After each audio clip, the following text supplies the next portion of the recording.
Hey everyone, welcome back. In this video, I'll be showing you guys how to fix the Xfinity network error in the app.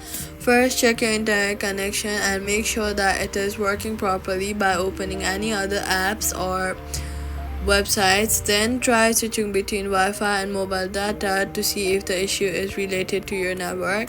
Then swipe up from the bottom of your screen, look for Xfinity, swipe it away, completely closing it, wait for a few hours and then reopen it to fix temporary glitches. Then restart the device to refresh network connections and system processes.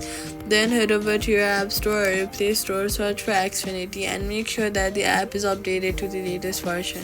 If you're using Wi-Fi, restart your router or modem to refresh the connection.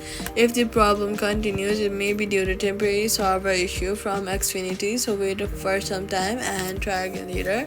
That's how you fix the Xfinity network error in the app. If this video helped you, do not forget to like, subscribe, and turn on notifications so you never miss out on another